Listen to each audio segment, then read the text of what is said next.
Marianne Dubois nous a accompagnés dans ce temps de rentrée avec ce verset de Matthieu.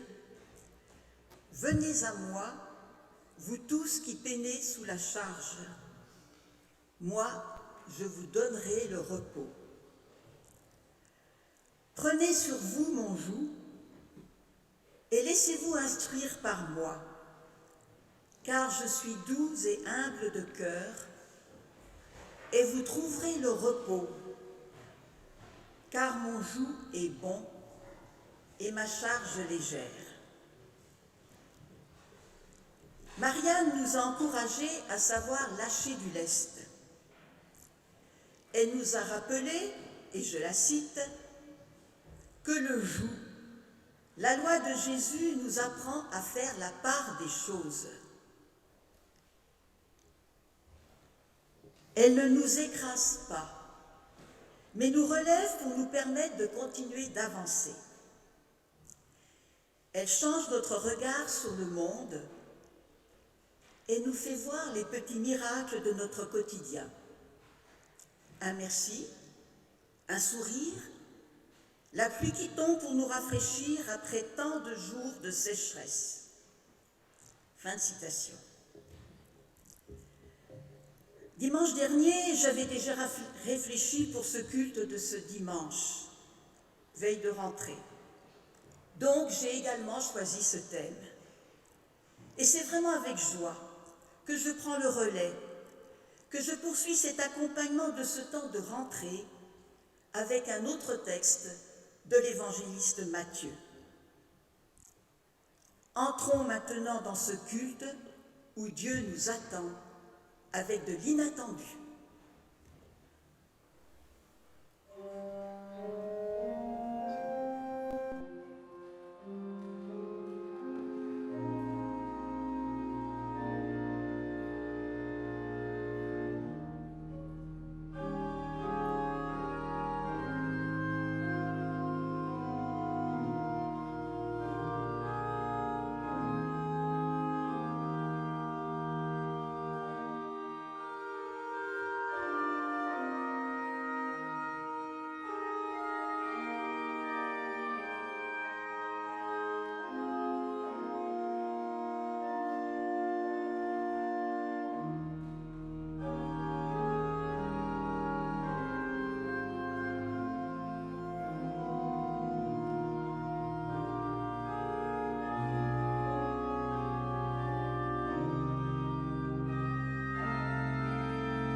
Bienvenue à chacune et à chacune de vous, chez vous ou ici dans ce temple.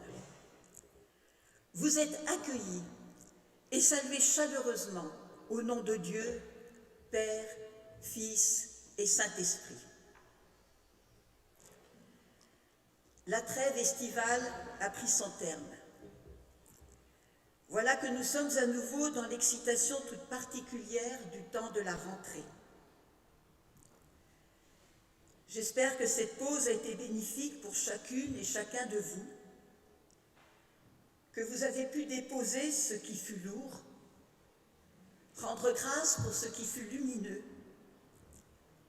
et vous ressourcer pour redémarrer une nouvelle année scolaire, professionnelle ou de bénévolat, avec la bénédiction de Dieu.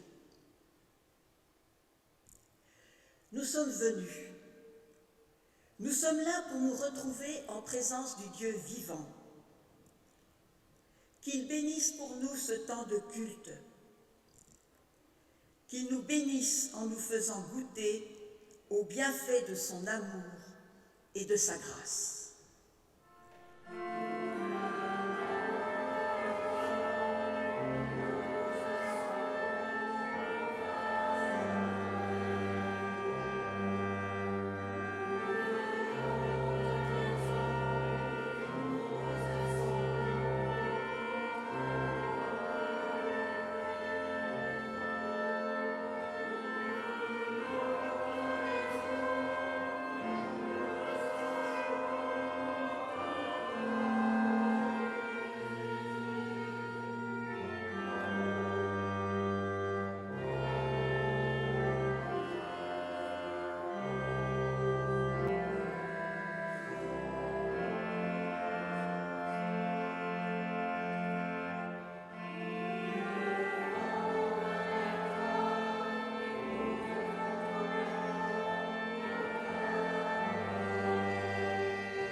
Me voici rentrée.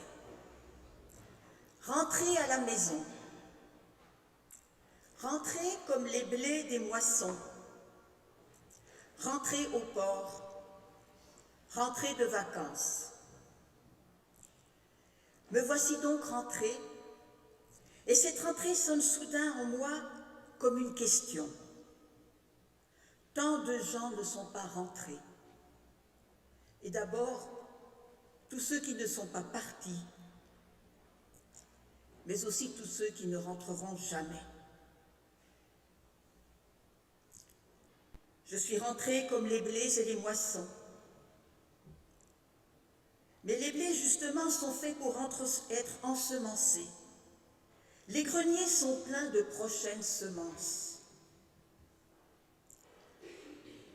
Je suis rentrée. Suis-je rentrée dans un moule ou dans une espérance?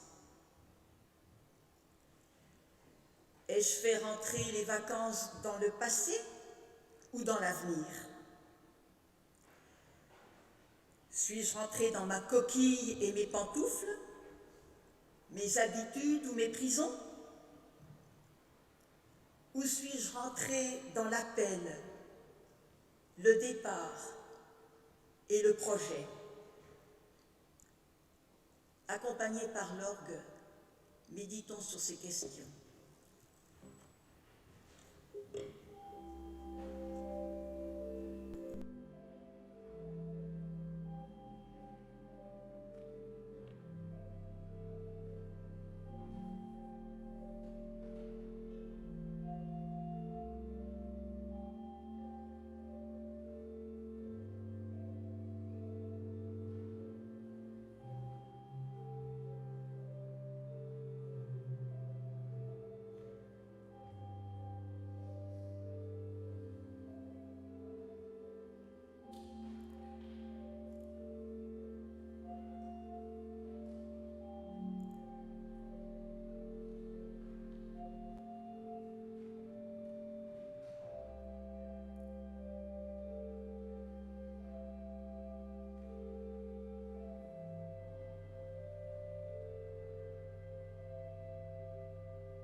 Nous prions.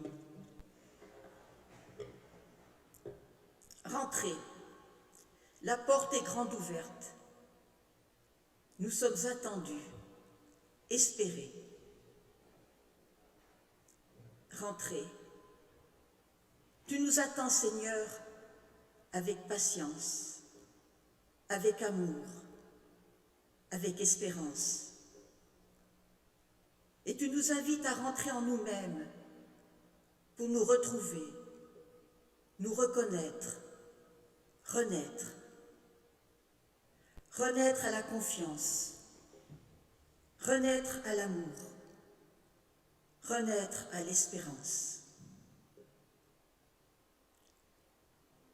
Que c'est bon de rentrer en soi, que c'est bon, Seigneur, de rentrer chez toi et de découvrir que ce que l'on ne cesse de chercher en dehors de toi, sans jamais le trouver, nous est donné en toi, dans l'attention et l'amour que tu nous portes,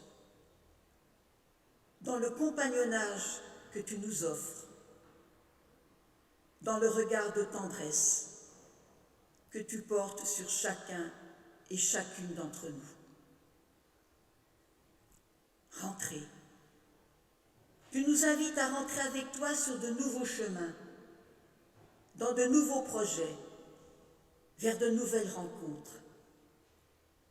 Qu'il est bon de rentrer avec toi dans l'élan de la vie. Amen.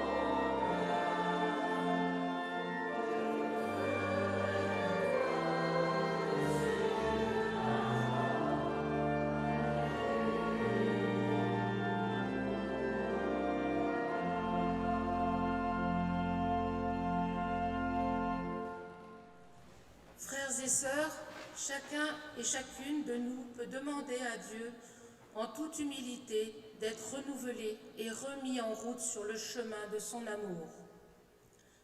Dans l'épaisseur et la dureté de la vie quotidienne, Seigneur, tu te manifestes à travers ton Fils, celui qui se tient au milieu de la tourmente, de la douleur, de la fatigue, de la peine, des joies et des bonheurs. Quand nous doutons de ta présence au milieu de nous, quand notre prière devient paresseuse ou que nous la délaissons, prends pitié de nous, car toi seul détiens le pouvoir qui rétablit le calme, la paix. Toi seul, tu nous donnes des forces nouvelles pour affronter des défis quotidiens en venant à notre rencontre et en nous ouvrant les portes de ta miséricorde.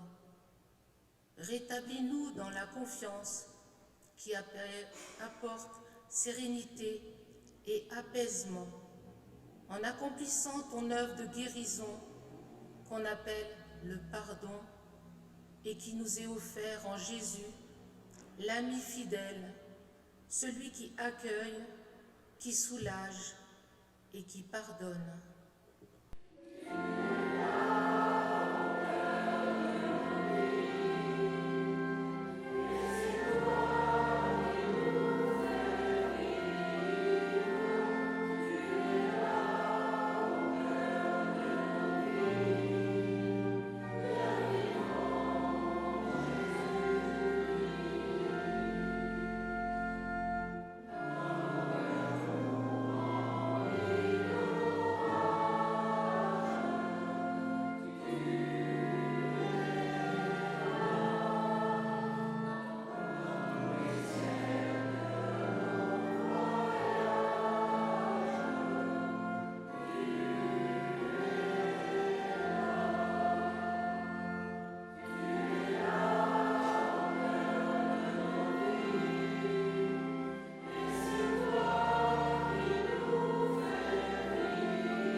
sa volonté.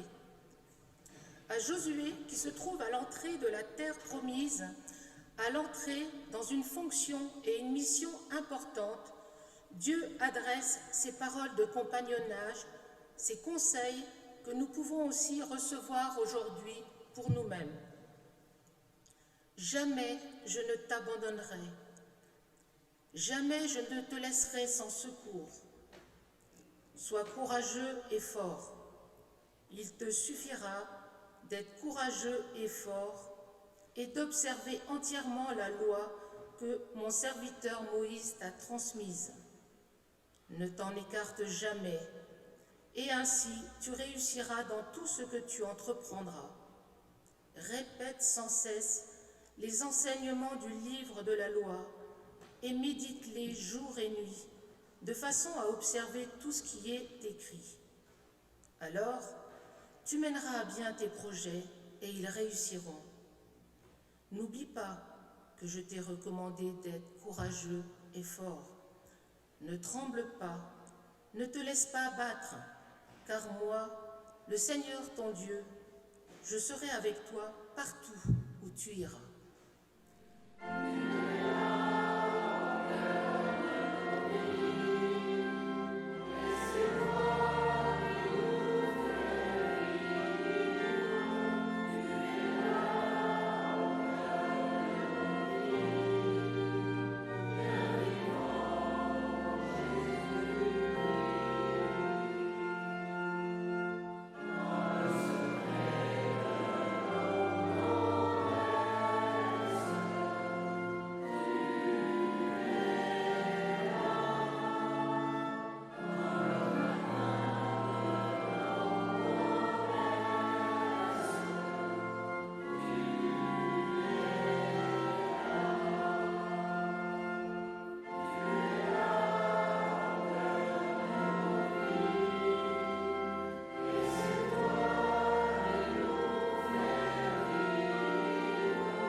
Prions avant d'ouvrir la Bible. Seigneur Dieu, tu es la vie, tu es aussi parole. Parole qui nous rejoint au cœur de nos vies, au cœur de nos joies et de nos peines, au cœur de nos désirs et de nos espérances. En ce temps de rentrée, élan de vie et crainte de l'inconnu se mêlent en nous. C'est pourquoi nous venons à toi. Inscris ta parole d'amour en nos cœurs, grave en nos mémoires la certitude que tu es présent à nos côtés. Inspire nos pensées et nos décisions, marque de ta grâce nos paroles et nos actions. Nous te le demandons au nom de Jésus-Christ, notre frère. Amen. Demain, c'est la rentrée. Ce temps où la vie semble s'accélérer. Achats, inscription à toutes sortes d'activités, découverte d'un nouveau collège, d'une nouvelle école, nouvelle organisation de la vie familiale. Ce temps qui est encore et toujours marqué par les phénomènes climatiques extrêmes, incendies, inondations, glissements de pans de montagne non loin de chez nous, par les guerres qui perdurent, par les millions de personnes déracinées sur tous les continents, par les incertitudes sanitaires, sociales, économiques, politiques. Comme l'atmosphère dans laquelle nous vivons, notre quotidien est pollué de préoccupations, de ce qui risque d'arriver ou de ne pas arriver demain et qui sera forcément catastrophique. Et voilà que ce matin résonne une parole de Jésus que nous rappelle l'évangéliste Matthieu au chapitre 26, les versets 25 à 34. Je partage avec vous la parole de Matthieu 6, versets 25 à 34. Voilà pourquoi je vous dis, ne vous inquiétez pas pour votre vie de ce que vous mangerez, ni pour votre corps de quoi vous le vêtirez. La vie n'est-elle pas plus que la nourriture, et le corps plus que le vêtement? Regardez les oiseaux du ciel, ils ne sèment ni ne moissonnent, ils n'amassent point dans des greniers, et votre Père céleste les nourrit. Ne valez-vous pas beaucoup mieux, beaucoup plus qu'eux? Et qui d'entre vous peut, par son inquiétude, prolonger tant soit peu son existence? Et du vêtement, pourquoi vous inquiétez?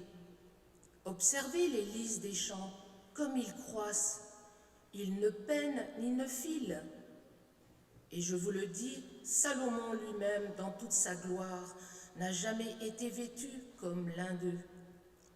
Si Dieu habille ainsi l'herbe des champs qui est là aujourd'hui et qui demain sera jetée au feu, ne fera-t-il pas bien plus pour vous, gens de peu de foi?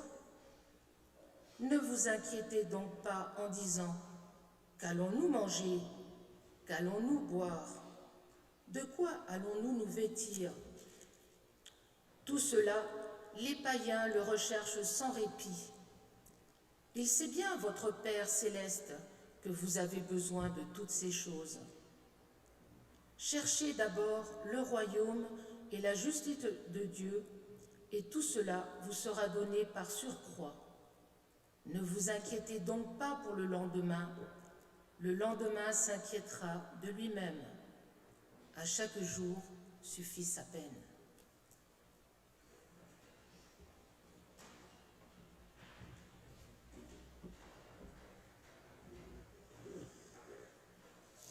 Ne vous inquiétez de rien pour votre vie,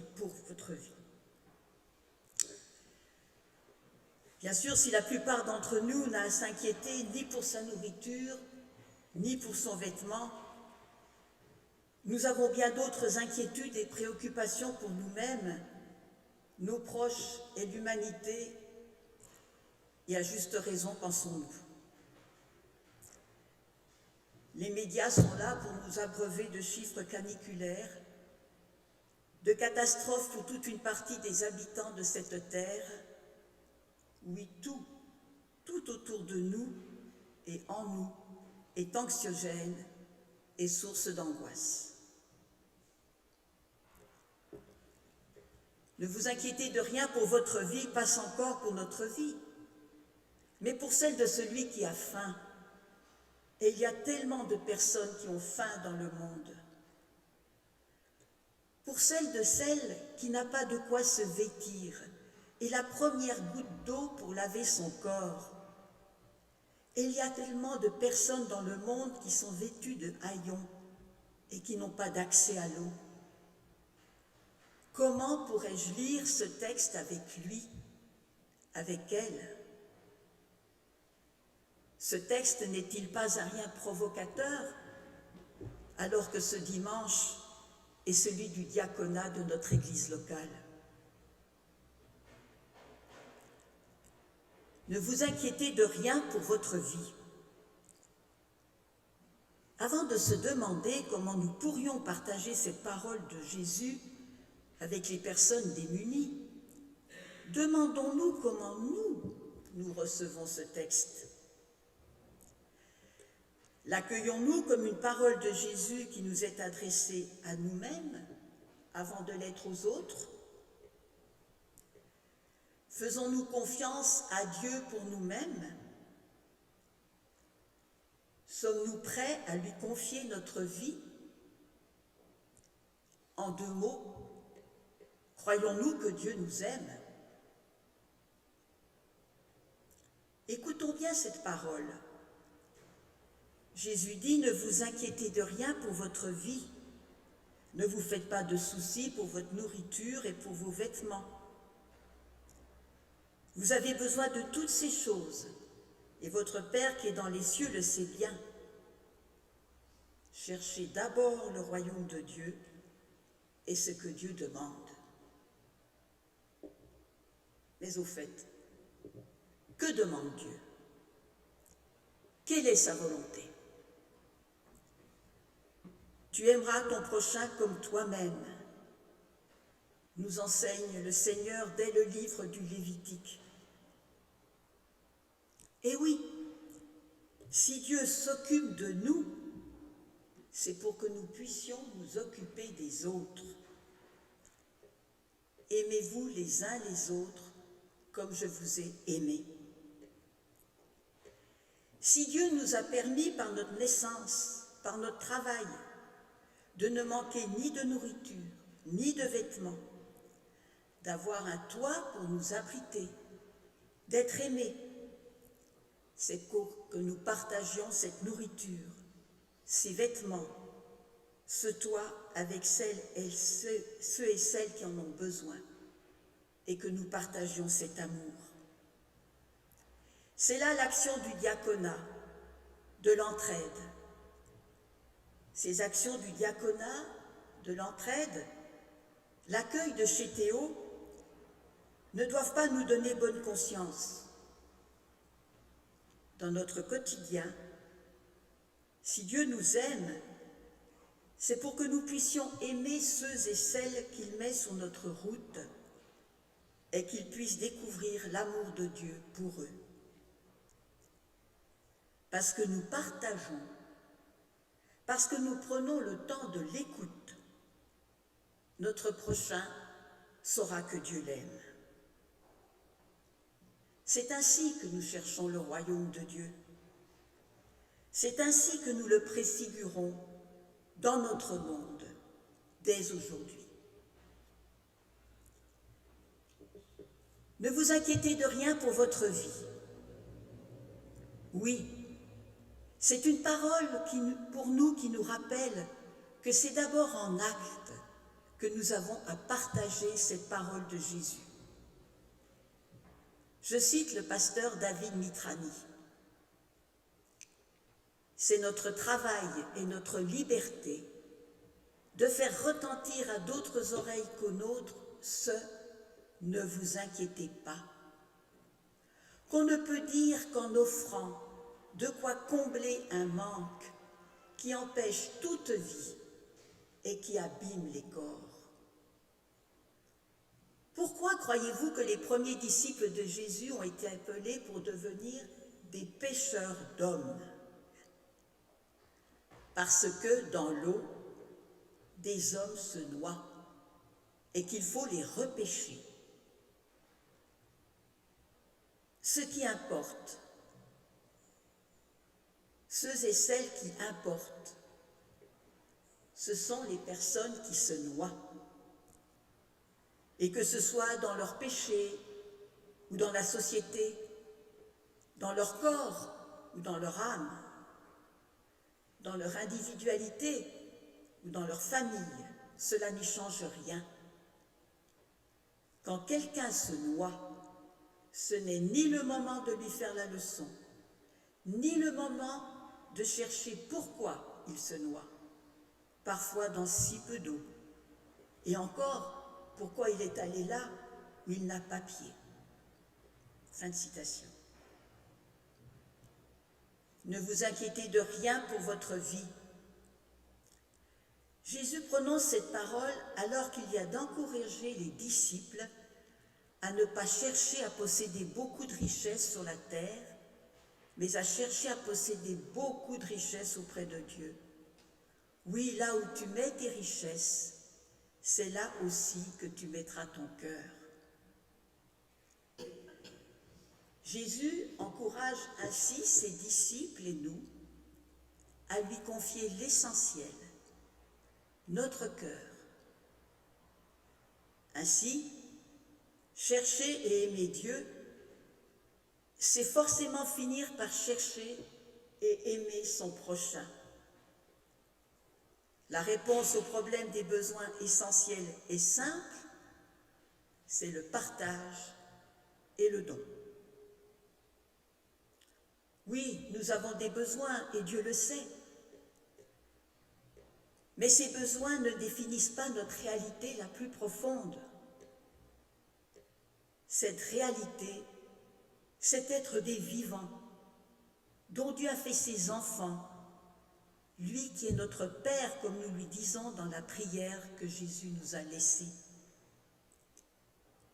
Et nous adresser à Dieu comme notre Père, c'est reconnaître que les autres sont nos sœurs et nos frères.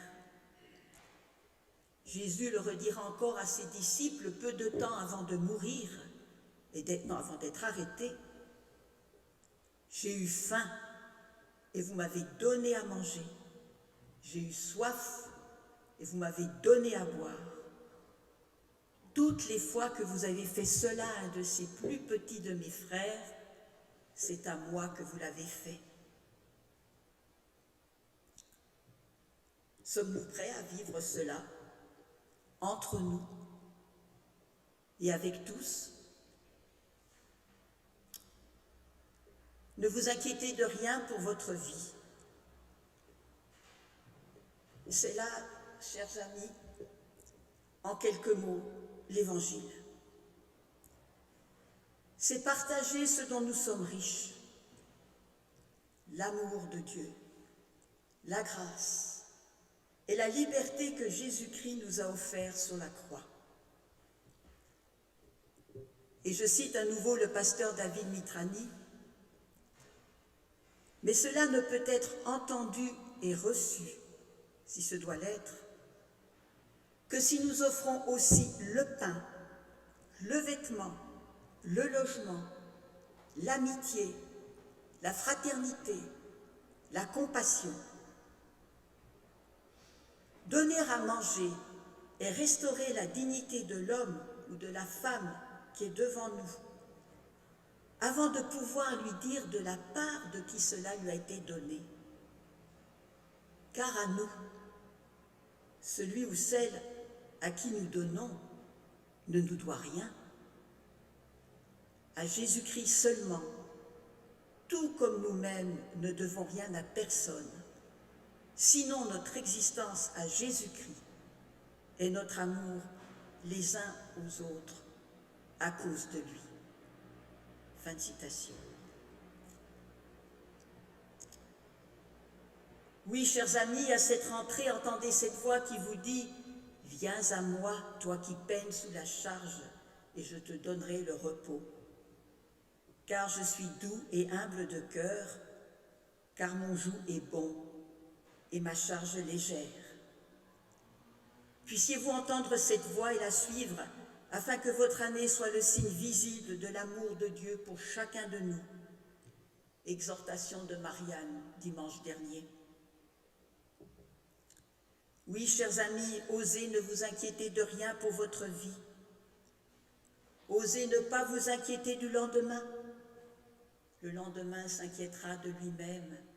À chaque jour suffit sa peine. Osez ne pas être prisonnier de vos besoins bien souvent superflus. Osez vous libérer de vos inquiétudes. Osez faire des projets autrement. Osez ne pas noircir vos agendas. Osez écouter moins les médias. Osez regarder la réalité autour de vous. Osez tendre la main à votre prochain. Osez aller à la pêche pour lui rapporter de quoi manger. Oui, chers amis, à cette rentrée pour l'année, lâchez du lest et partagez. C'est là l'Évangile. C'est l'expression de notre foi qui ne peut qu'aller de pair avec prendre du recul. C'est la conviction que notre foi ne peut qu'aller de pair avec des actes, que notre confiance en Dieu ne peut que se conjuguer avec un engagement au service du prochain. N'hésitez pas, comme dit l'apôtre Pierre, à mettre tous vos soucis dans la main de Dieu, parce qu'il prend soin de vous. Amen.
nous nous levons pour confesser notre foi.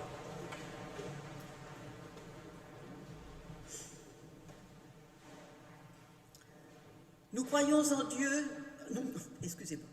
Nous croyons en toi, Dieu le Père, créateur du ciel et de la terre. Toi qui es présent chaque jour auprès de tout être humain, avec ses joies et ses peines. Toi dont la fidélité demeure à jamais, c'est toi qui donnes la vie. Nous croyons en toi, Jésus-Christ, Fils venu partager notre condition humaine. Toi qui as aimé les hommes jusqu'à mourir et jusqu'à vaincre la mort, nous croyons en ta résurrection. Nous croyons en toi, l'Esprit Saint, toi qui donnes la force d'aimer, la joie d'être témoin de ta parole de vérité et de la transmettre. Toi qui nous réunis en communauté de joie et d'espérance au milieu du monde. Amen.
Seigneur, accepte notre offrande, l'offrande de notre argent, l'offrande de notre travail, l'offrande du temps nécessaire à l'écoute, toute l'offrande que nous dicte l'amour par Jésus le Christ. Amen. Avant de remettre à Dieu nos intercessions, j'aimerais partager avec vous un texte qui a été écrit par de jeunes luthériens américains. J'avais faim et vous faisiez le tour de la lune. J'avais faim et vous m'avez dit d'attendre. J'avais faim et vous avez créé une commission. J'avais faim et vous parliez d'autre chose. J'avais faim et vous m'avez dit, il n'y a pas de raison. J'avais faim et vous aviez des factures d'armes à payer. J'avais faim et vous m'avez dit, maintenant il y a des machines pour faire ce genre de travail. J'avais faim et vous m'avez dit, la loi est l'ordre avant tout. J'avais faim et vous m'avez dit, il y a toujours des pauvres. J'avais faim et vous avez dit, mes ancêtres avaient faim aussi. J'avais faim et vous avez dit, après 35 ans, on n'embauche plus. J'avais faim et vous avez dit, Dieu leur vienne en aide. J'avais faim et vous avez dit, désolé, repassez demain.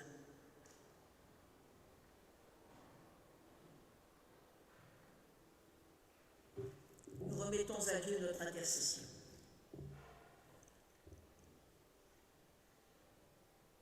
Seigneur, merci pour ta parole, qui est une invitation à la confiance et à la vie, à la tendresse et à l'espérance.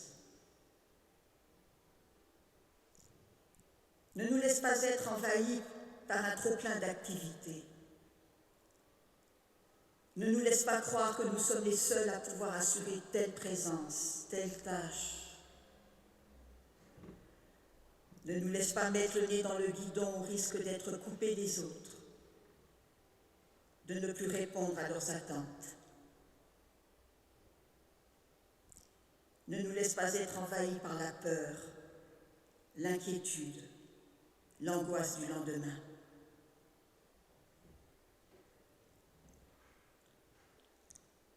Apprends-nous toujours davantage à nous reposer sur toi, à vivre de ta confiance et dans la confiance,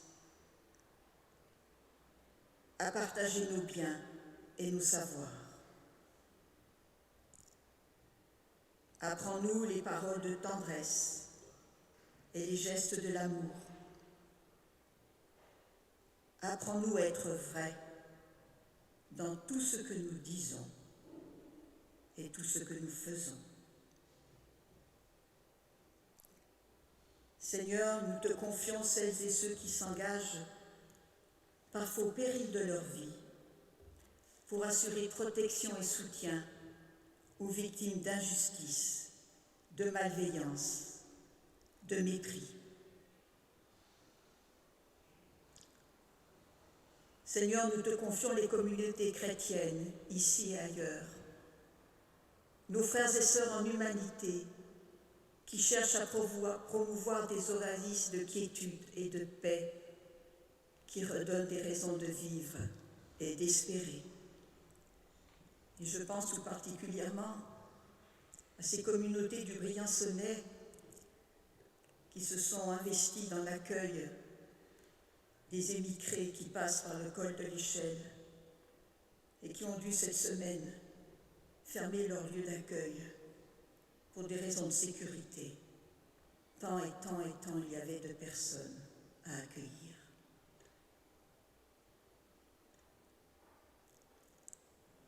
Apprends-nous à annoncer ces paroles qui font vivre. Venez à moi, vous tous qui peinez sous la charge, moi je vous donnerai le repos. Ne vous inquiétez de rien pour votre vie. Apprends-nous à oser être prophètes pour ceux qui errent sans guide, ceux qui t'ont oublié. Nous te le demandons pour nous-mêmes et pour tous les hommes et les femmes de cette terre. Nous te remettons dans le secret de nos cœurs nos proches, nos voisins, nos collègues qui traversent les zones d'ombre que sont la maladie, le deuil, le chômage, la lassitude, le divorce, la solitude, le manque d'argent.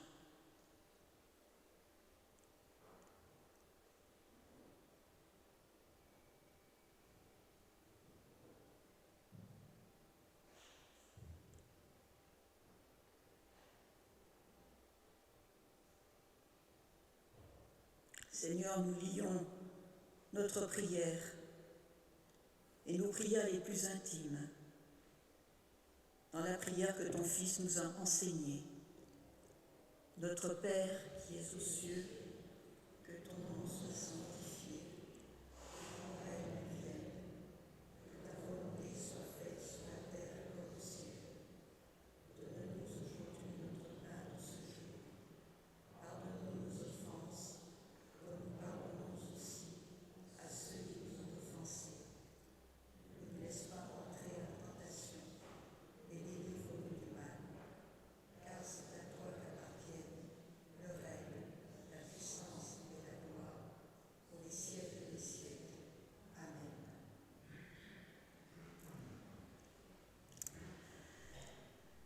Nous nous levons pour écouter comment Jésus le Christ nous envoie dans le monde et pour recevoir la bénédiction de Dieu. Pour la rentrée de demain vers une année nouvelle d'activité, pour aller vers les autres, le Seigneur dit « Prenez sur vous mon joug, ne vous inquiétez de rien pour votre vie, mettez tous vos soucis dans ma main. Va avec la force que tu as, deviens un témoin de la foi, annonce et manifeste à ceux et toutes celles que tu croises l'amour dont Dieu nous aime, la liberté qu'il donne dans la foi, l'espérance qui assure qu'aucun être humain n'est perdu. Ne regarde pas les épreuves de demain à partir des seules forces de tes mains, mais espère l'Évangile, chante l'Évangile, partage l'Évangile, vis l'Évangile. Dieu renouvelle sa grâce chaque matin, il calme tes angoisses, partage ton chemin. Le Seigneur nous bénit de toutes ses bénédictions. Que sa volonté soit faite en nous et par nous. Que sa miséricorde rayonne en nous et par nous. Que son évangile se répande en nous et par nous. Que son règne vienne en nous et par nous. Allons avec la force que nous avons. Devenons témoins de la foi. Amen.